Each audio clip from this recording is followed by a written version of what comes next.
Welcome, everyone. This is Recovery Dharma, and my name is Julia, and this is the sentiment of metta that I'd like to share with you. It's a little painting I made. If you're an artist and you send me a card that you've painted, I will promptly chop it up into these sizes and I'll write sentiments of metta on the back. So I won't do that if you tell me, Julia, please don't chop up my painting. But unless I have that explicit instruction, I will. So here you go. This one reads, may you celebrate your life. May you celebrate your life. Friends, I want to encourage you to arrive fully to your practice today. And I'd like you to arrive and encourage your arrival and your settling in as nice and easy, full of relaxation and calm. It's a rainy day in Spokane and it's really beautiful. So if your body could benefit from a little bit of rest, go ahead and lie down. This sentiment of metta, may you celebrate your life, can be a little bit difficult to hear. It can be a little bit difficult to allow entry into the mind and heart if your life has been marked by negative habit energy and all of the negativity that goes along with it. Confusion, aggression, deceit, sorrow, suffering, misery. It's hard to celebrate that if that's been your life. And you know, that's true and not the whole truth. Remember, that's an instrument of peace, that mantra, that's true and not the whole truth. We say it all the time here in the Spokane Sangha. And it's such a wonderful relief to recognize, right, yeah, my life in active use has been really hard and it's not been a party and it's not something I want to celebrate. Okay, true and not the whole truth. So what else is true? And very simply stated, what else is true is even if you're coming into this Recovery Dharma meeting and your life has been a dumpster fire, what you can celebrate is that you're here right now. And this is not a dumpster fire. This is a meadow of delight. This is a space of wonder, curiosity, joy, and profound care. This, you being here in this gathering of Kalyana Mitras, wise friends, is worth celebrating. So that's what I'd invite you to settle into. You got yourself here. That's amazing. You've prioritized this time. That's incredible. You're going to meet some new friends. You're going to listen to some very ancient wisdom. Buddhist philosophy's been alive and well for nearly 2,600 years. And today we're going to listen to some verses by a very famous monk who lived in the 8th century, which is, I think, is pretty amazing. And his words, his name is Shantideva, his words are still resonant today, all these years later. And it's because wisdom is timeless. Wisdom is limitless. Wisdom can take the form of whatever time it is being breathed and assimilated. For weeks and weeks, we have been working through chapter 8 of Shantideva's work. It's a book, a gathering of Shantideva's collections on how to, how to live a virtuous life, not like a goody two shoes, all holier than thou virtue, but how to live a life where you do less harm, not only to yourself, but to everyone else. And that being committed to that is the highest virtue. And Shantideva looked around in the 8th century where he was in India, and he saw terrible suffering. And he wanted to understand it. And he himself wanted to be an instrument, a vehicle by which he could alleviate the suffering of others.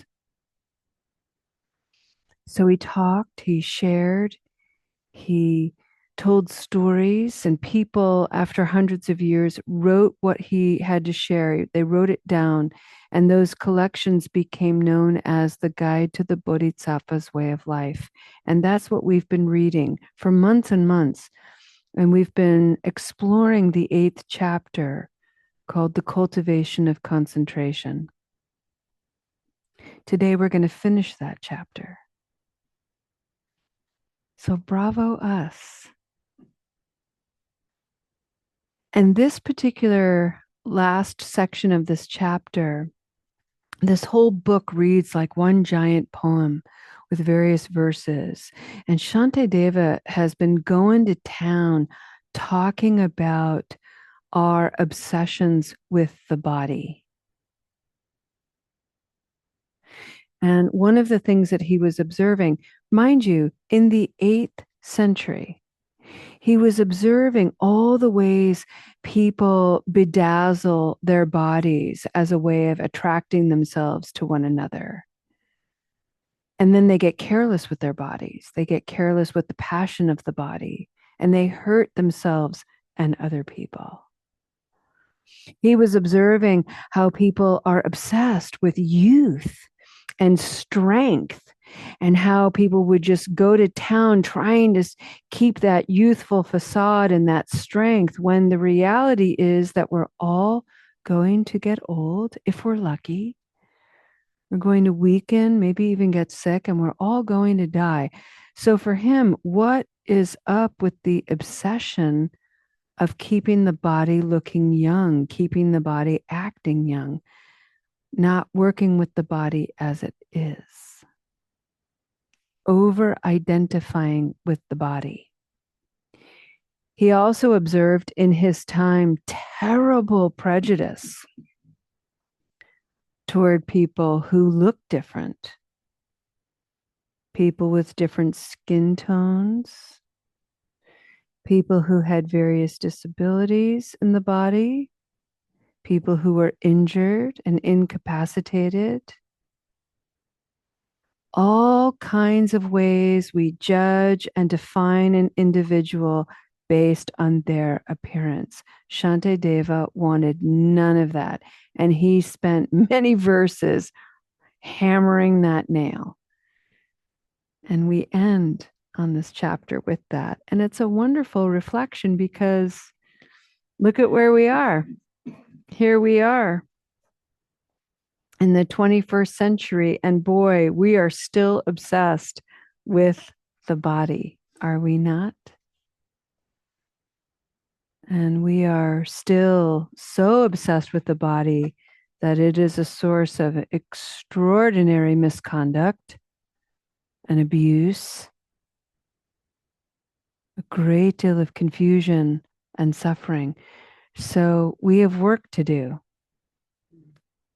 And it's a good thing that we have guides like Shantideva to help and support us. So these are the words of Shantideva. Whether I care for my body in the way that I do, or allow it to be harmed by others, the body itself develops neither attachment nor anger. So why do I feel so attached to it? Since the body itself does not know anger when it is insulted, or attachment when it is praised, why do I go to so much trouble for its sake? But I want to cherish this body because it is very beneficial to me. That's what people say. He answers, then why not cherish all living beings? For they are very beneficial to us. Therefore, without any attachment, I will give up my body for the benefit of all. But although it might have many faults, I will look after it while I'm working for others. I will put a stop to all childish behavior and follow in the steps of the wise bodhisattvas. Recalling the instructions on conscientiousness, I will turn away from sleep, mental dullness, and the like. Just like the compassionate sons and daughters of the Buddha, I will patiently apply myself to whatever needs to be done. If I do not apply constant effort throughout the day and night, when will my misery ever come to an end? Therefore, to dispel both obstructions, I will withdraw my mind from all distracting conceptions and place it in constant meditative equipoise on the perfect object of meditation, the correct view of emptiness. This concludes the 8th chapter of the Guide to the Bodhisattva's Way of Life, relying on mental stabilization, or what I call cultivating wise concentration. So, a couple of points here. One, this is from the 8th century.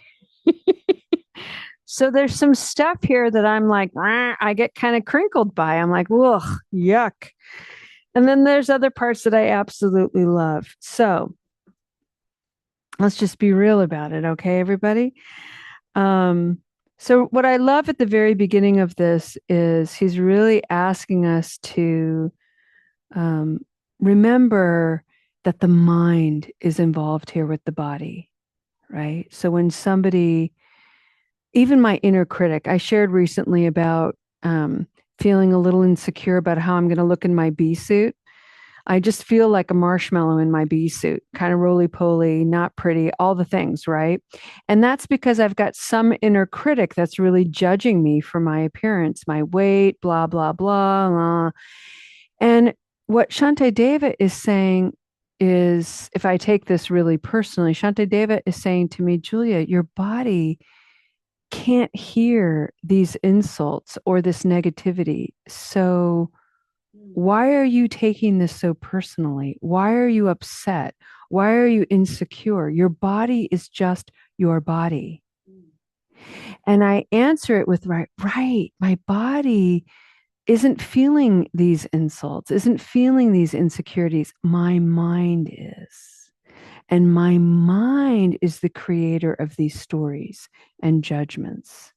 My body is the vehicle by which I carry my mind and my heart. My body is the thing that allows me to be of service to others.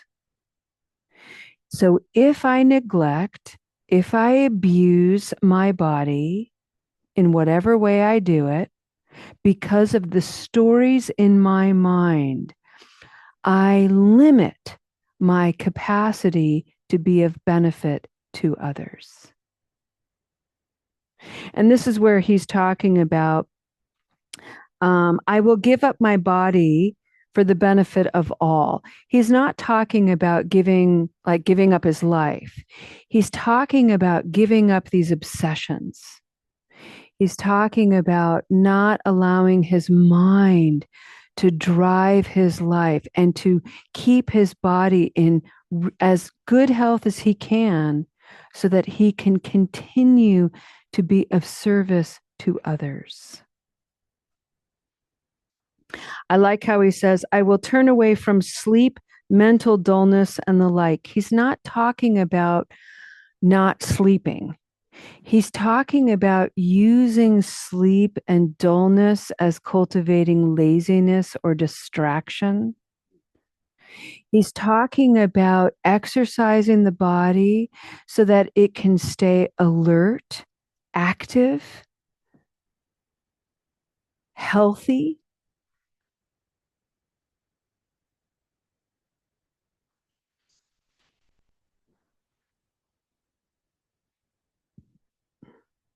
I like how he says, if I do not apply constant effort throughout the day and night, will my misery ever come to an end? So here, what I hear is Shantideva. I just personify this. So if I were sitting with Shantideva right now, he would be scolding me ever so gently of Julia, if you put as much time and energy scrolling on social media and getting lost and distracted as you would to writing and meditating, oh, the things you could get done, sister. But I don't. I get lazy and I'm like, ugh, I'm bored. I'm whatever. So I'm just going to turn to my phone or I'm going to watch Netflix or I'm going to turn to whatever other distractions are out there because that's what it's like to be a modern human in the 21st century. I'm not alone, but I got to work at it. I got to work at it, but I want to work at it without being mean to myself. I want to make the effort without hammering myself or whipping myself into shape or even judging myself like, oh God, Julia, there you go scrolling. And instead, I want to go, okay, I'm going to give myself 10 minutes to scroll and then I'm going to get back at it. Gentle, gentle, gentle, gentle. This last line, the perfect object of meditation being emptiness. Ugh. Ugh. That one, a lot of people I think would really like reading that. For me personally, focusing on emptiness. Well, I can think of about a million other things that I would much rather focus my meditation on than emptiness. So let me just offer you what I think Shantideva is trying to encourage, and that is that emptiness is simply that all things are connected. Nothing arises just out of itself. Everything you can focus on the connection to everything. And once you see it, it begins to drop and things begin to open up. And the puzzling and the working and the figuring it out and the trying to have control and the trying to know everything and have it all sorted and have all the answers, all of that energy begins to ease. Very recently, I shared a little droplet of this idea of interconnection. And one of the ways that I get access to interconnection and the emptiness associated with it is I just focus on one thing that I'm wearing on my body, my glasses, for example. And I think about all the people who are involved in all the places around the world that make eyeglass frames and lenses. And I think about going back in history, the evolution of lenses and the people who study eyes.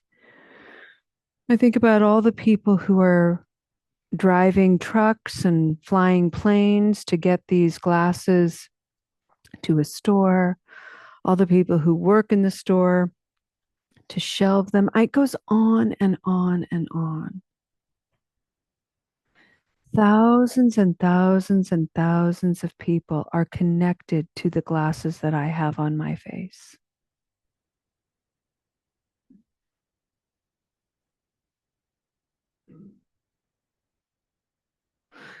And why that's important is right beside my mind that I know that all of these people are there to make my glasses and are with me. I have this inner critic that is so quick and so vain to say things like, yeah, but do they look good on me? Do they make me look pretty? Am I okay? It's so ridiculous. It's such a source of misery. And there's the attachment to my body's appearance. And if I can just set that down and remember that in this wide open space, what seems empty is also filled with all of these people, all of these connections that have come just to make my glasses. From nothing is everything. And from everything is the preciousness of this moment.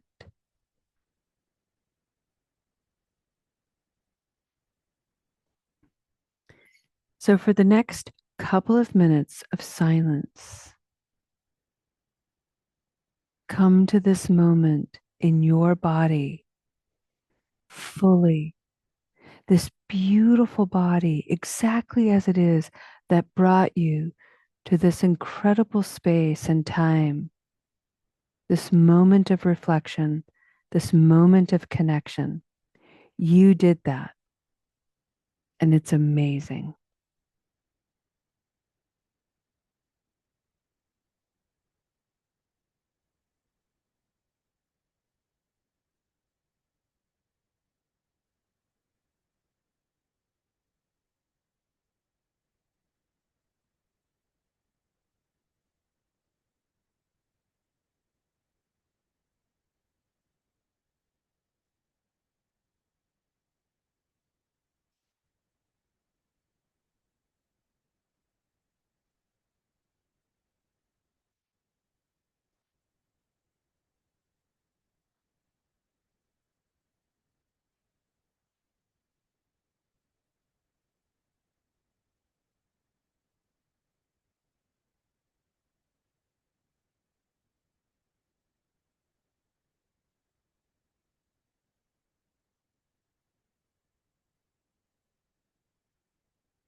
Friends, the sentiment of metta, may you celebrate your life. May I celebrate my life. Remember, friends, our lives are touched by thousands and thousands of people at any given moment based on what, even just what we were wearing. And you can touch into that, you can tap into that and remember that and celebrate their lives, their life, your life, precious, precious life. Let's breathe that in together. Breathing in, breathing out.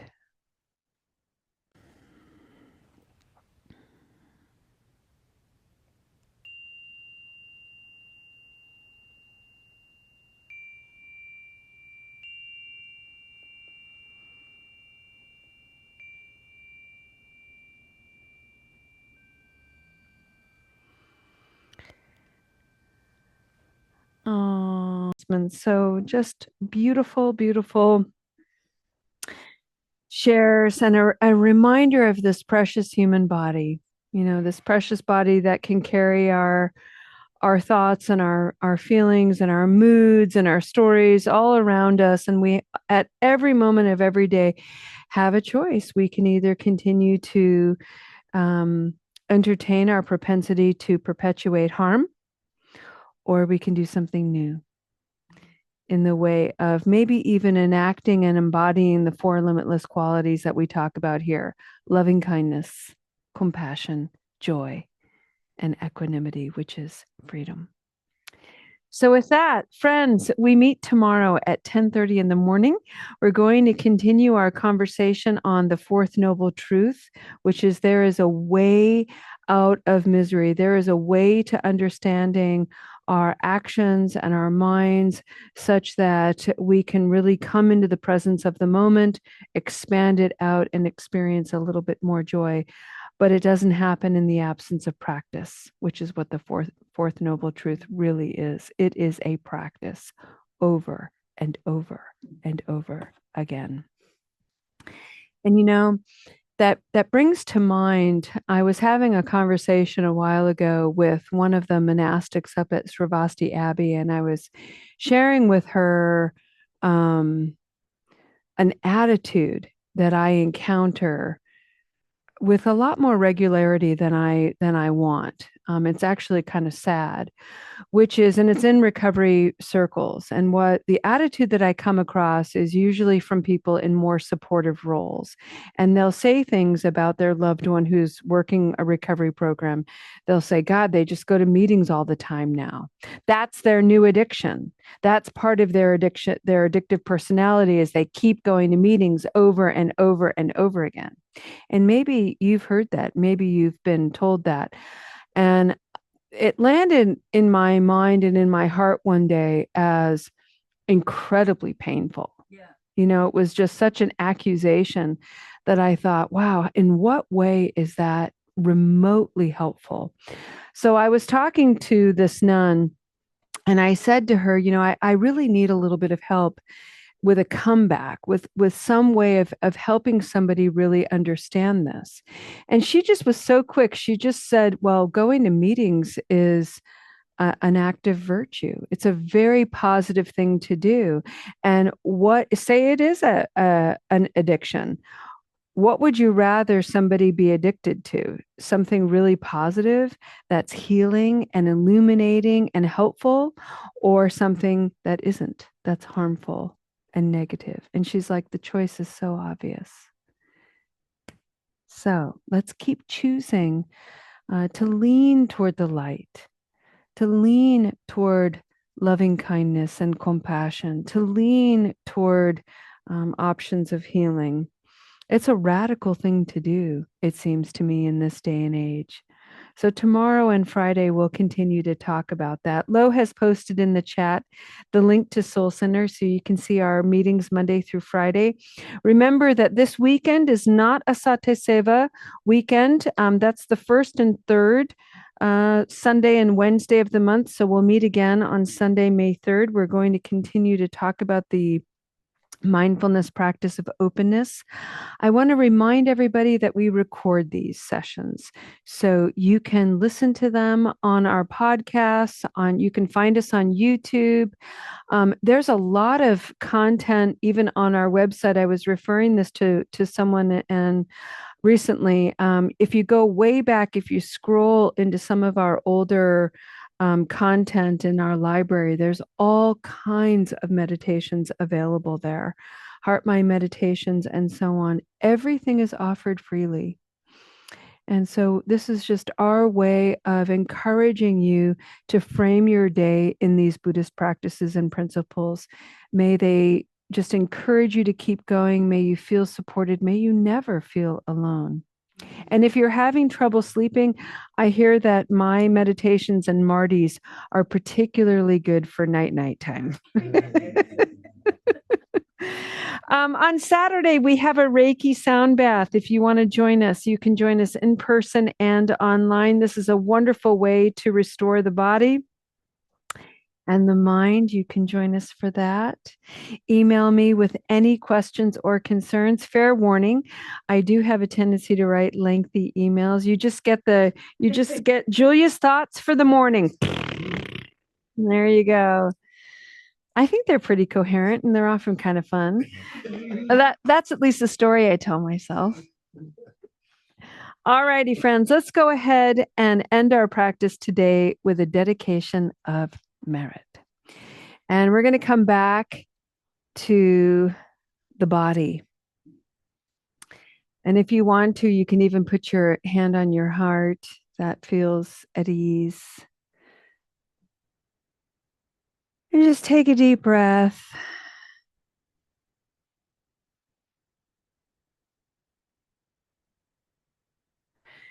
And we're going to chant. I'm going to chant for you a song, May You Be Happy and Peaceful. We're going to chant this 3 times. And if you know it, you can sing along, chant along. I'll share that I sang this to my bees when I installed them on Saturday. So you can imagine that. I think that's kind of a fun thing to think about.